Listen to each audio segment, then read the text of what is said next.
తనపై కేసులన్నీ ఆరోపణలే అన్నారు వల్లభనేని వంశీ. కేసులు ఎందుకు పెడుతున్నారో అందరికీ తెలుసన్నారు. వల్లభనేని వంశీ రెండో రోజు విచారణ ముగిసింది. 5 గంటల పాటు వంశీని విచారించారు. సత్యవర్ధన్ కిడ్నాప్, బెదిరింపు కేసులో సాంకేతిక ఆధారాలు చూపించి వల్లభనేని వంశీని ప్రశ్నించారు. ఇవాల్టి విచారణకు కూడా వల్లభనేని వంశీ సహకరించలేదని తెలుస్తోంది.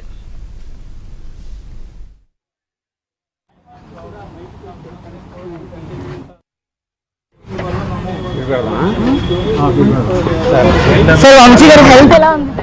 బ్రహ్మాండంగా ఉన్నాము. ఏం సార్ అంటే ఎలా చూస్తారు? మీకు తెలుసు కదా, కొత్తగా చెప్పేది ఏముంది. గవర్నమెంట్ స్టేట్ స్పాన్సర్డ్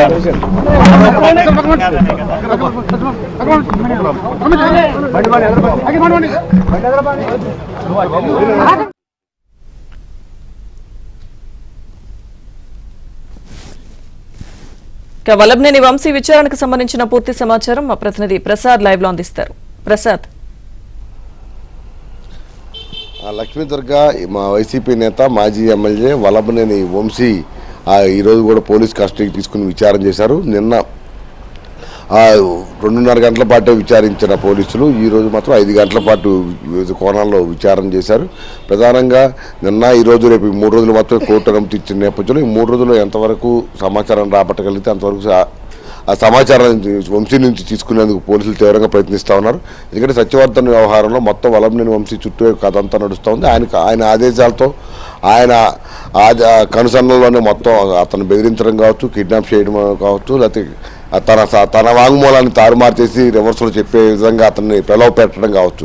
ఈ అంశాలన్నిటికి సంబంధించి వివిధ కోణాల్లో విచారిస్తూ ఉన్నారు. అయితే ఇప్పటికే కొన్ని ఆధారాలు సేకరించిన పోలీసులు వాటిని ఈరోజు వంశీ ముందు ఉంచి ఆ సమయంలో సీసీ కెమెరా ఫుటేజ్ కావచ్చు, అతను సత్యవర్ధన్ స్టేట్మెంట్ కావచ్చు, అదేవిధంగా A7, A8గా ఉన్న ఇద్దరు స్టేట్మెంట్లు కావచ్చు, ఈ అన్నింటినీ కూడా ఎదురుగా ఉంచి ఈ సమయంలో మీరు ఇక్కడ ఎందుకున్నారు, సత్యవర్ధన్ మీతో పాటు ఎందుకున్నాడు, అదేవిధంగా మీ అనుయాయులు అతని కారులో ఎక్కించుకెళ్ళిన వీడియోలు ఇవి ఎందుకు వెళ్ళారు అనే అంశాలు కూడా అది పదే ప్రశ్నించినప్పుడు కూడా కొన్నింటికి తాను ఎటువంటి సంబంధం లేదు, తన అనుయాయులు ఎందుకు ఈ విధంగా చేశారో తనకు తెలియదని కూడా చెప్పుకొచ్చినట్టు తెలుస్తోంది. ఇక వంశీ ఓ లిఫ్ట్లో సత్యవర్ధన్ పక్కనే ఉన్నట్టు ఆధారాలు చూపించినప్పటికి కూడా అతను సత్యవర్ధన్ అనే విషయం తనకు తెలియదని, తన అనుయాయులతో కలిసి వచ్చిన వ్యక్తిగా మాత్రమే తాను పరిగణలో తీసుకున్నట్టు కూడా వంశీ చెప్పినట్టు సమాచారం. అదేవిధంగా ఇక సెల్ ఫోన్కి సంబంధించి కూడా ఆ రోజు ఏ రోజు అతను హైదరాబాద్లో అదుపులో తీసుకున్నారో అప్పుడు సెల్ ఫోన్ మిస్సింగ్ సంబంధించి కూడా రాష్ట్ర పెద్ద ఎత్తున చర్చ నడిచింది.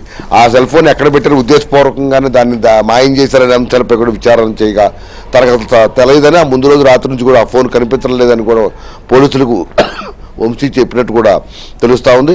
అయినప్పటికీ కూడా వివిధ కోణాల్లో అనేక ఆధారాలు చూపించి మరీ ప్రశ్నించినప్పుడు కూడా వంశీ కొన్నిటికి మాత్రమే తనకు తెలిసిన ఈ అంశాలు ఆ రోజు ఇలా జరిగిందని చెప్పినట్టు కూడా తెలుస్తోంది. మరికొన్నిటికి మాత్రం దాటవే ధోరణితోనే తెలియదు, గుర్తులేదు, మర్చిపోయాననే పదాలు ఎక్కువగా వాడినట్టు కూడా చెప్తున్నారు.